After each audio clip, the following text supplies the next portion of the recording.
जय हिंद साथियों, स्वागत है आपका जीके इंचार्ज पर। आज एक चैलेंज आप लोगों के लिए, एक्सेप्ट करें इसे।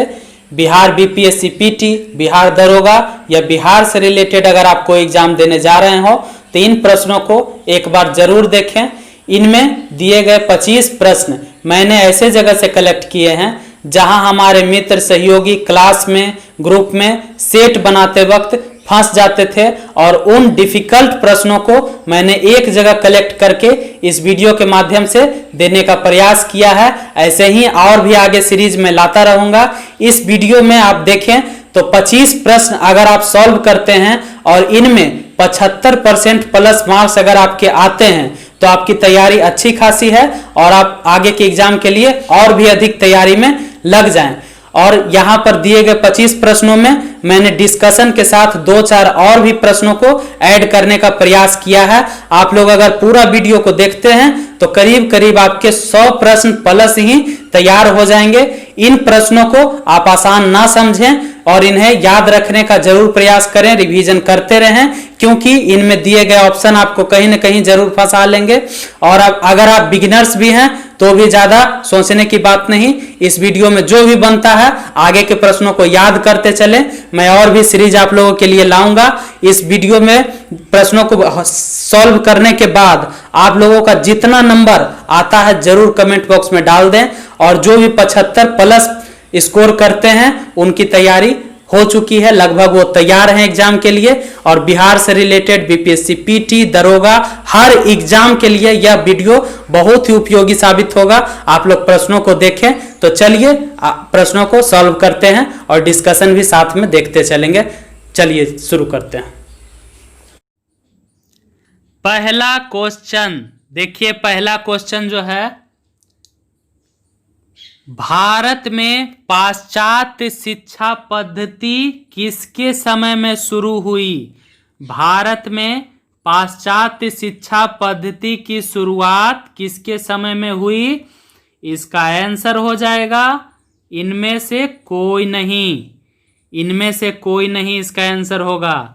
भारत में पाश्चात्य शिक्षा पद्धति की शुरुआत लॉर्ड विलियम बेंटिक के काल में हुई थी। लॉर्ड विलियम बेंटिक के काल में पाश्चात्य शिक्षा की शुरुआत हुई थी। और मैकाले की अनुशंसा पर अंग्रेजी शिक्षा की शुरुआत लॉर्ड विलियम बेंटिक ने किया था। लॉर्ड विलियम बेंटिक भारत का पहला गवर्नर जनरल था। लॉर्ड विलियम बेंटिक भारत का पहला गवर्नर जनरल था। लॉर्ड विलियम बेंटिक ने सती प्रथा एवं शिशु बालिका हत्या पर भी प्रतिबंध लगाया था। लॉर्ड विलियम बेंटिक ने सती प्रथा एवं शिशु बालिका हत्या पर प्रतिबंध लगाया था। वेरी वेरी इंपॉर्टेंट, याद रखेंगे इसे। नेक्स्ट क्वेश्चन, मध्य प्रदेश उच्च न्यायालय की मुख्य पीठ कहां पर स्थित है? तो मध्य प्रदेश उच्च न्यायालय की मुख्य पीठ जो है वह जबलपुर में स्थित है। जबलपुर आंसर हो जाएगा इसका बी। मध्य प्रदेश उच्च न्यायालय के 2 अन्य खंडपीठ भी हैं जो कि ग्वालियर एवं इंदौर में स्थित हैं। मध्य प्रदेश उच्च न्यायालय के 2 अन्य खंडपीठ ग्वालियर एवं इंदौर में स्थित हैं। भारत में वर्तमान में 25 उच्च न्यायालय हैं और +1 करने का मतलब है 25वां जो नया उच्च न्यायालय आंध्र प्रदेश में बनाया गया, इसका मुख्य पीठ अमरावती में स्थापित किया गया है। और इससे पहले हैदराबाद हाईकोर्ट जो था वह तेलंगाना के अधीन चला गया, इसलिए 25वां उच्च न्यायालय की स्थापना अमरावती में आंध्र प्रदेश उच्च न्यायालय के रूप में की गई है। नेक्स्ट क्वेश्चन, शीतकाल में भारत में साइबेरियाई सारस प्रायः कहाँ दिखाई देते हैं? तो शीतकाल में साइबेरियाई सारस केवलादेव घाना पश्चिम बिहार में दिखाई देते हैं। केवलादेव पश्चिम बिहार जो है वह राजस्थान में स्थित है और यहाँ साइबेरियाई सारस प्रतिवर्ष आते हैं।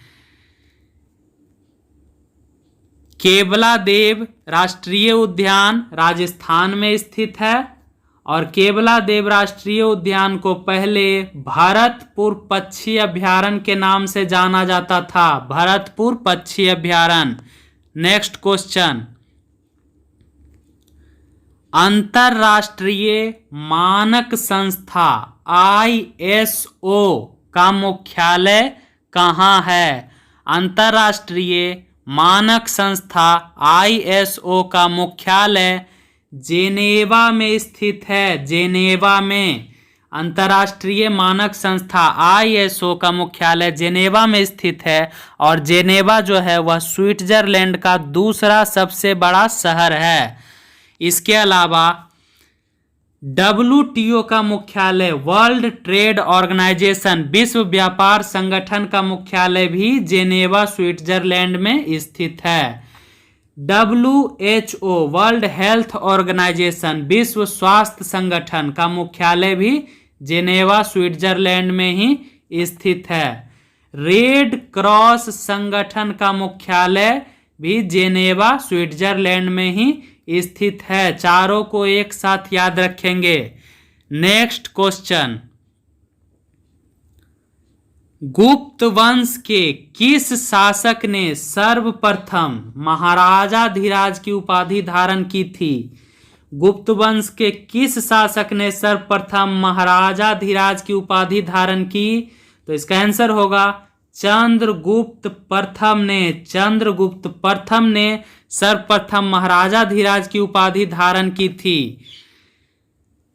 गुप्त वंश का संस्थापक श्रीगुप्त था। गुप्त वंश का संस्थापक श्रीगुप्त था एवं गुप्त वंश का प्रथम महान सम्राट चंद्रगुप्त प्रथम था। दोनों प्रश्न एक साथ याद रखेंगे।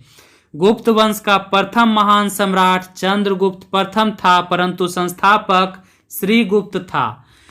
चंद्रगुप्त प्रथम ने गुप्त संवत की शुरुआत की थी जो कि 319 से 320 ईस्वी के बीच में प्रारंभ किया गया था। चंद्रगुप्त प्रथम का उत्तराधिकारी उसका पुत्र समुद्रगुप्त हुआ था। चंद्रगुप्त प्रथम का उत्तराधिकारी उसका पुत्र समुद्रगुप्त हुआ था एवं समुद्रगुप्त को भारत का नेपोलियन भी कहा जाता है। समुद्रगुप्त को भारत का नेपोलियन भी कहा जाता है और समुद्रगुप्त कविराज की उपाधि से भी विभूषित था। नेक्स्ट क्वेश्चन, धोने वाला सोडा का रासायनिक सूत्र है। धोने वाला सोडा जिसे धोवन सोडा कहते हैं इसका रासायनिक सूत्र है Na2CO3। Na2CO3। और इसके अलावा देखेंगे धोने वाला सोडा को सोडियम कार्बोनेट कहा जाता है। धोने वाला सोडा को सोडियम कार्बोनेट कहते हैं जिसे Na2CO3 भी कहा जाता है। धोने वाला सोडा सोडियम कार्बोनेट। इसके अलावा NaHCO3 को हम सोडियम बाइकार्बोनेट कहते हैं जो कि खाने वाला सोडा कहलाता है। NaHCO3 सोडियम बाइकार्बोनेट को हम खाने वाला सोडा कहते हैं। बिल्कुल याद रखेंगे दोनों को। NaOH को कास्टिक सोडा कहा जाता है। NaOH को कास्टिक सोडा कहा जाता है। नेक्स्ट क्वेश्चन, मार्च 1784 में मंगलौर की संधि किसके प्रभाव में हुई थी? मार्च 1784 में मंगलौर की संधि वारेन हेस्टिंग्स के प्रभाव में हुई थी। उस वक्त भारत का गवर्नर जनरल वारेन हेस्टिंग्स हुआ करता था 1784 में। और देखिए द्वितीय आंग्ल मैसूर युद्ध जो है, द्वितीय आंग्ल मैसूर युद्ध वह 1780 से लेकर 1784 ईस्वी तक चला था। और द्वितीय आंग्ल मैसूर युद्ध जो है उस वक्त वारेन हेस्टिंग्स यहाँ का गवर्नर जनरल था। उसी वक्त मंगलौर की संधि के तहत 1784 में इस युद्ध की समाप्ति हुई थी। 1784 में मंगलौर की संधि के तहत द्वितीय आंग्ल मैसूर युद्ध की समाप्ति हुई थी। नेक्स्ट क्वेश्चन, संसद ने किस वर्ष भारतीय नागरिकता अधिनियम बनाया? संसद ने किस वर्ष भारतीय नागरिकता अधिनियम बनाया? तो इसका आंसर हो जाएगा 1955। 1955 ईस्वी में भारतीय नागरिकता अधिनियम बना। एवं आप देखेंगे भारत में एकल नागरिकता का प्रावधान है। इसके विपरीत संयुक्त राज्य अमेरिका में दोहरी नागरिकता का प्रावधान है। और नागरिकता के बारे में संविधान में भाग 2 अनुच्छेद 5 से 11 तक इसका वर्णन किया गया है। नागरिकता के बारे में भाग 2 अनुच्छेद 5 से 11 तक संविधान में वर्णन किया गया है। और बहुत इंपॉर्टेंट, बिल्कुल याद रखेंगे, भारतीय नागरिकता कानून में जो संशोधन है वह 1986 में किया गया था। भारतीय नागरिकता संशोधन अधिनियम 1986 में पारित किया गया था। प्रीवियस ईयर में देखने को मिला है। चलिए नेक्स्ट क्वेश्चन, कनारी जलधारा किस महासागर की जलधारा है? कनारी जलधारा अटलांटिक महासागर की जलधारा है। कनारी अटलांटिक महासागर की ठंडी जलधारा है। कनारी अटलांटिक महासागर की ठंडी जलधारा है। बेगुएला जो है वह भी अटलांटिक महासागर की ठंडी जलधारा है। इसके अलावा लेब्रोडोर भी अटलांटिक महासागर की ठंडी जलधारा है। फॉकलैंड जो है वह भी अटलांटिक महासागर की ठंडी जलधारा है। सभी को एक साथ याद रखेंगे। नेक्स्ट क्वेश्चन, दोस्तों अगर मेरा काम आपको अच्छा लगे तो वीडियो को लाइक जरूर करिएगा। शून्य आधारित बजट सर्वप्रथम कहां लागू हुआ था? तो शून्य आधारित बजट सर्वप्रथम अमेरिका में लागू किया गया था। संयुक्त राज्य अमेरिका में सर्वप्रथम शून्य आधारित बजट लागू किया गया था। और उस वक्त राष्ट्रपति जिमी कार्टर हुआ करते थे।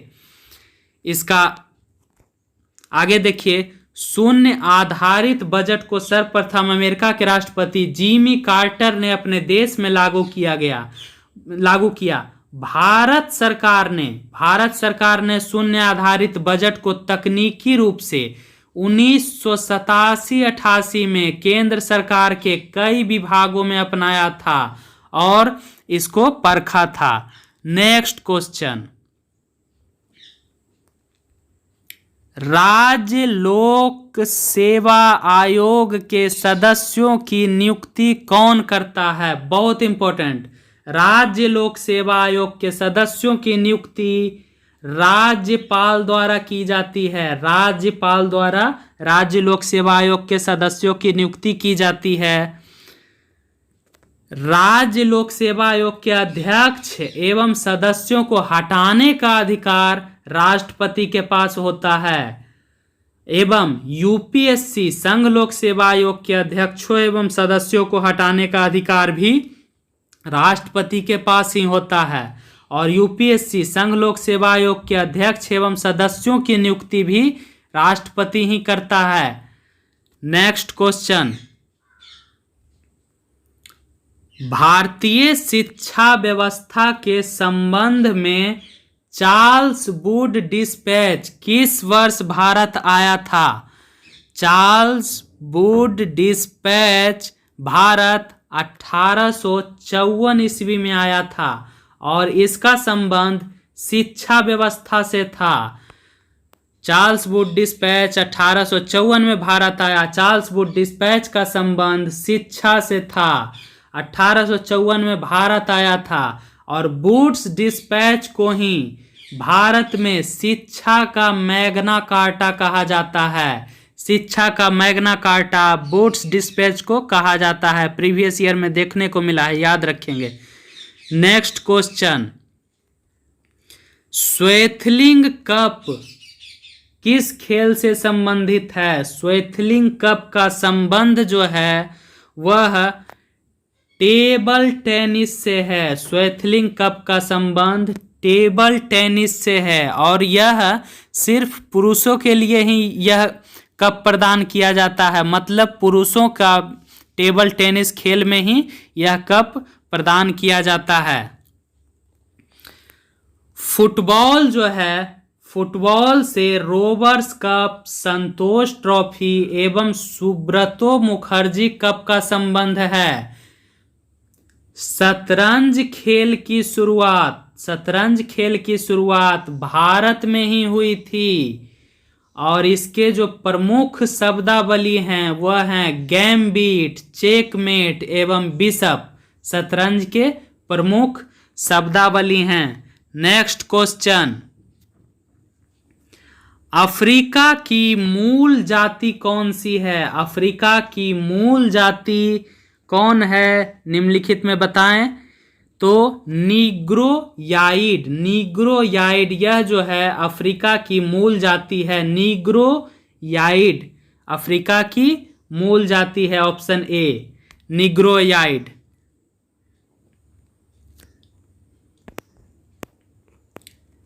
बूशमैन, बूशमैन जो है यह जनजाति अफ्रीका के कालाहारी मरुस्थल में पाई जाती है। यहां याद रखेंगे, कालाहारी मरुस्थल अफ्रीका में स्थित है जहां बूशमैन नाम की जनजाति पाई जाती है। पिग्मी जनजाति कांगो बेसिन अफ्रीका में पाई जाती है। पिग्मी जनजाति कांगो बेसिन अफ्रीका में पाई जाती है। बुद्दू जनजाति सहारा मरुस्थल अफ्रीका में पाई जाती है। सहारा मरुस्थल अफ्रीका में विश्व का सबसे बड़ा मरुस्थल है और वहां बुद्दू नाम की जनजाति पाई जाती है। वेरी वेरी इंपॉर्टेंट, जरूर याद रखेंगे। नेक्स्ट क्वेश्चन, बिहार विधानसभा में कितनी सीटें अनुसूचित जनजाति के लिए आरक्षित है? अनुसूचित जाति का मतलब हुआ शेड्यूल कास्ट, और जनजाति अगर होता तो शेड्यूल ट्राइब हो जाता।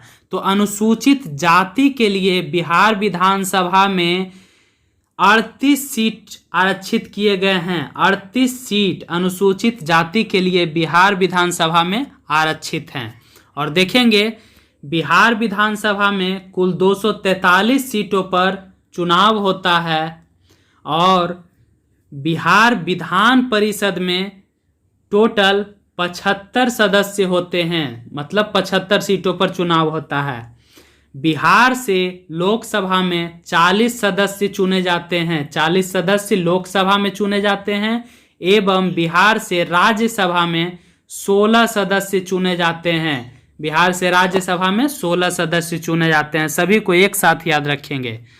नेक्स्ट क्वेश्चन, संयुक्त राष्ट्र में 5 महाशक्तियां अपने निषेधाधिकार वीटो पावर का उपयोग कहां करती है? 5 महाशक्तियां जो बड़े बड़े देश हैं वह अपने वीटो पावर का प्रयोग किस जगह करते हैं? तो इसका आंसर हो जाएगा ऑप्शन बी, सुरक्षा परिषद में 5 महाशक्तियां अपने वीटो पावर का प्रयोग करती है। सुरक्षा परिषद में कुल 15 सदस्य होते हैं। सुरक्षा परिषद में कुल 15 सदस्य होते हैं जिसमें 5 स्थायी सदस्य एवं 10 अस्थायी सदस्य होते हैं। सुरक्षा परिषद के स्थायी सदस्य देखेंगे तो अमेरिका, रूस, ब्रिटेन, फ्रांस तथा चीन है। नेक्स्ट क्वेश्चन, किलिमंजारो ज्वालामुखी किस महादेश में स्थित है? किलिमंजारो ज्वालामुखी अफ्रीका महादेश में स्थित है। अफ्रीका महादेश में किलिमंजारो ज्वालामुखी स्थित है। दोस्तों मैं 2 बार बोलता हूं ताकि इसी वीडियो में आपको याद भी होता चले। चलिए, अफ्रीका जो है वह विश्व का दूसरा सबसे बड़ा महाद्वीप भी कहलाता है। विश्व का दूसरा, ऐसे तो पहला सबसे बड़ा एशिया है, दूसरा अफ्रीका है। अफ्रीका एकमात्र ऐसा महाद्वीप है जहां तीनों रेखा, विषुवत रेखा, कर्क रेखा एवं मकर रेखा गुजरती है। अफ्रीका को यूरोप से जिब्राल्टर जल संधि अलग करती है। अफ्रीका को यूरोप से जिब्राल्टर जल संधि अलग करती है। नेक्स्ट क्वेश्चन, चेंचू जनजाति किस प्रदेश के निवासी हैं? चेंचू जनजाति किस प्रदेश के निवासी हैं? तो इसका आंसर होगा आंध्र प्रदेश। चेंचू आंध्र प्रदेश के जनजाति हैं। भील तथा गोंड यह जनजाति मध्य प्रदेश में पाई जाती है। भील तथा गोंड मध्य प्रदेश की प्रमुख जनजाति है। संथाल तथा मुंडा यह जनजाति झारखंड में पाई जाती है। मीना तथा सहरिया जनजाति राजस्थान में पाई जाती है। मीना तथा सहरिया जनजाति राजस्थान में पाई जाती है। क्वेश्चन बनते हैं, याद रखेंगे इसे। नेक्स्ट क्वेश्चन, तुलबुल परियोजना का संबंध किस नदी से है? तुलबुल परियोजना यह जम्मू कश्मीर में स्थित है और इसका संबंध झेलम नदी से है। तुलबुल परियोजना का संबंध झेलम नदी से है। तुलबुल परियोजना जो है वह जम्मू कश्मीर में स्थित है और इस परियोजना को भारत पाकिस्तान विवाद के कारण बंद करना पड़ा था, इसलिए इंपॉर्टेंट हो जाता है। नेक्स्ट क्वेश्चन, दूसरी बौद्ध संगीति का आयोजन कहाँ हुआ था? तो दूसरी बौद्ध संगीति का आयोजन वैशाली में हुआ था। वैशाली में दूसरी बौद्ध संगीति का आयोजन किया गया था। और इसके बारे में जान लें कि दूसरी बौद्ध संगीति जो है वह 383 ईस्वी पूर्व में आयोजित हुई थी और वहीं पहली बौद्ध संगीति 483 ईस्वी पूर्व में आयोजित हुई थी। दूसरी बौद्ध संगीति के अध्यक्ष सबाकामी थे, वहीं पहली बौद्ध संगीति के अध्यक्ष महाकश्यप थे। दूसरी बौद्ध संगीति कालाशोक के शासन काल में हुई थी। वहीं देखेंगे तो पहली बौद्ध संगीति आजात शत्रु के शासनकाल में हुई थी, याद रखेंगे। नेक्स्ट क्वेश्चन, मिर्जा गालिब मशहूर शायर मिर्जा गालिब किसके समय में थे? तो मिर्जा गालिब जो हैं एक मशहूर शायर थे और यह बहादुर शाह द्वितीय के दरबार में रहते थे। बहादुर शाह द्वितीय के समय में यह दिल्ली में रहा करते थे। बहादुर शाह द्वितीय को ही हम बहादुर शाह जफर के नाम से भी जानते हैं और बहादुर शाह जफर जो है वह अंतिम मुगल सम्राट था। अंतिम मुगल सम्राट बहादुर शाह जफर था। बहादुर शाह जफर को अंग्रेजों ने 1857 की क्रांति में भाग लेने के कारण बंदी बनाकर रंगून भेज दिया था और वहीं पर इनकी मृत्यु हुई थी। लाल किला स्थित हीरा महल यह बहादुर शाह द्वितीय बहादुर शाह जफर ने ही बनवाया था। नेक्स्ट क्वेश्चन, प्रतिवर्ष भारत का आर्थिक सर्वेक्षण कौन प्रस्तुत करता है? बहुत इंपॉर्टेंट, प्रतिवर्ष भारत का आर्थिक सर्वेक्षण जो है इनमें से वित्त मंत्रालय प्रस्तुत करता है। वित्त मंत्रालय भारत का आर्थिक सर्वेक्षण हर वर्ष प्रस्तुत करता है और इसी के तरह जो प्रश्न बनते हैं प्रीवियस ईयर में देखने को मिले हैं वह याद रखेंगे। मौद्रिक नीति भारतीय रिजर्व बैंक द्वारा बनाया जाता है। मौद्रिक नीति का निर्माण आरबीआई करती है। विश्व विकास रिपोर्ट विश्व बैंक के द्वारा जारी किया जाता है। इसके अलावा मानव विकास रिपोर्ट या मानव विकास सूचकांक कहेंगे, यह यूएनडीपी के द्वारा जारी किया जाता है, यूनाइटेड नेशन डेवलपमेंट प्रोग्राम इसका फुल फॉर्म है। नेक्स्ट क्वेश्चन, बदरुद्दीन तैयबजी कांग्रेस के प्रथम मुस्लिम अध्यक्ष के रूप में कब निर्वाचित हुए? तो बदरुद्दीन तैयबजी जो हैं वो कांग्रेस के प्रथम मुस्लिम अध्यक्ष थे और इनका निर्वाचन 1887 में हुआ था कांग्रेस अध्यक्ष के रूप में, और इसका आयोजन मद्रास में किया गया था। मद्रास याद रखेंगे, मद्रास अभी चेन्नई के नाम से जानते हैं। बदरुद्दीन तैयबजी प्रथम मुस्लिम अध्यक्ष थे। 1807 कांग्रेस का जो है वह तीसरा अधिवेशन 1887 ईस्वी में मद्रास में हुआ था और इसी के अध्यक्ष बदरुद्दीन तैयबजी थे। कांग्रेस का दूसरा अधिवेशन 1886 कोलकाता में हुआ था और इसके अध्यक्ष जो हैं दादा भाई नौरोजी बने थे, दादा भाई नौरोजी। और कांग्रेस का जो है पहला अधिवेशन 1885 बम्बई में किया गया था और इसके अध्यक्ष व्योमेश चंद्र बनर्जी थे। यह पहला अधिवेशन था और इसमें 72 प्रतिनिधियों ने भाग लिया था। 4 अधिवेशन बिल्कुल याद रखेंगे शुरू से। पहला मुंबई 1885, दूसरा 1886 कोलकाता और तीसरा 1887 जो है यह मद्रास में, और चौथा 1888 इलाहाबाद, याद रखेंगे इलाहाबाद में। नेक्स्ट क्वेश्चन, प्राचीन नगर तक्षशिला किनके बीच में स्थित है? तो किन 2 नदियों के बीच में प्राचीन नगर तक्षशिला स्थित है? इसका आंसर होगा सिंधु तथा झेलम। ए नंबर, सिंधु तथा झेलम के बीच में तक्षशिला नगर स्थित है और वर्तमान में तक्षशिला पाकिस्तान में स्थित है।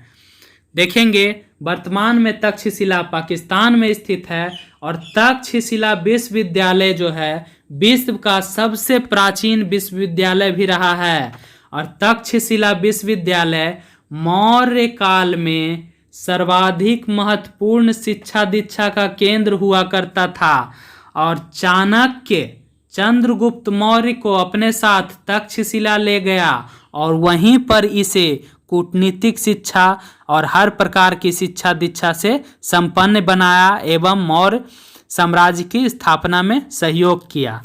और चाणक्य इन्हें कौटिल्य के नाम से भी जानते हैं, इनका दूसरा नाम विष्णुगुप्त भी है। नेक्स्ट क्वेश्चन, विषाणु होते हैं, विषाणु जिन्हें हम वायरस कहते हैं वह होते हैं। आंसर देंगे, बहुत ही अच्छा क्वेश्चन है। इसका आंसर होगा दोनों। विषाणु जो हैं वह जीवित एवं अजीवित दोनों प्रकृति के होते हैं।